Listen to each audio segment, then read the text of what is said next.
Assalamualaikum warahmatullahi wabarakatuh. Perkenalkan, nama saya Muhammad Demugraha dengan NIM 2009351 dari Program Studi Pendidikan Teknik Otomotif, Fakultas Pendidikan Teknik dan Kejuruan, Universitas Pendidikan Indonesia. Di sini saya akan menjelaskan tentang kerusakan yang terjadi pada sistem rem dan ciri-ciri kerusakan pada sistem rem ABS dan cara mengatasinya. Dimulai dari penyebab kegagalan sistem rem. Di sistem rem biasanya penyebab kerusakan pada pengereman itu terjadi karena kampas rem atau yang biasa disebut pad rem itu mengalami kausan. Jika kanvas rem atau pad rem itu mengalami kausan, maka akan mengurangi gaya gesek dan membuat pengereman tidak optimal. Lalu penyebab selanjutnya adalah cairan atau yang sering disebut minyak rem itu habis. Maka tenaga yang dihasilkan dari pedal menuju master silinder tidak akan diteruskan. Jadi pengereman tidak akan bekerja.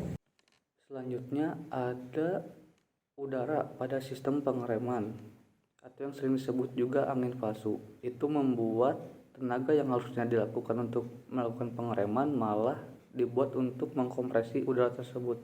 Jadi pengereman tidak akan maksimal. Selanjutnya saya akan menjelaskan ciri-ciri kerusakan pada sistem rem ABS dan cara mengatasinya. Sistem rem ABS ini ialah sistem yang dibuat agar pengendara dapat mengendalikan mobil atau kendaraan saat melakukan pengereman mendadak. Jadi saat pengereman mendadak berlangsung, ban atau roda tidak akan mengunci. Karena seperti namanya itu adalah ABS, Anti-Lock Braking System.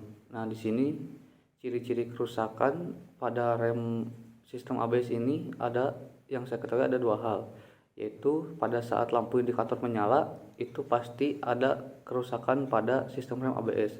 Lalu saat kondisi lampu indikator tidak menyala tetapi ada sesuatu yang tidak mengenakan saat melakukan pengereman, itu pun ada permasalahannya.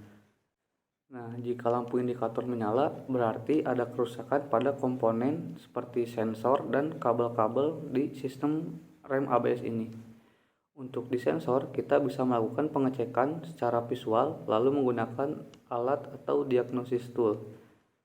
Nah, untuk secara visual, kita bisa melihatnya apakah sensor-sensor ini mengalami tersumbatnya kotoran atau tidak. Jika tersumbat kotoran, kita dapat membersihkannya. Karena jika sensor-sensor tersebut tersumbat, itu tidak akan memberikan sinyal kepada ECU atau Engine Control Unit. Nah, jika menggunakan diagnosis tool, kita bisa mengetahui apakah sensor ini masih berfungsi atau tidaknya. Lalu untuk kabel-kabel sama, kita juga bisa melakukan pengecekan secara visual maupun dengan alat. Secara visual kita bisa melihat apakah si kabel ini putus atau tidak, dan menggunakan diagnosis tool kita bisa mengecek apakah kabel ini tersambung tetapi tidak menyambungkan si sinyal tersebut. Nah, selanjutnya untuk yang indikator lemnya tidak menyala tetapi saat kita melakukan pengereman itu merasa sistem rem ABS ini tidak bekerja dengan baik. Itu biasanya terjadi karena kampas remnya yang sudah aus, lalu bannya sudah aus, dan minyak remnya yang sudah habis. Nah, untuk cara mengatasinya ya kita bisa mengganti kampas remnya, mengganti bannya, dan menambah kuantiti dari minyak rem tersebut. Mungkin sekian penjelasan dari saya mengenai kerusakan yang terjadi pada sistem pengereman dan ciri-ciri kerusakan pada sistem rem ABS ini. Sekian, terima kasih. Wassalamualaikum warahmatullahi wabarakatuh.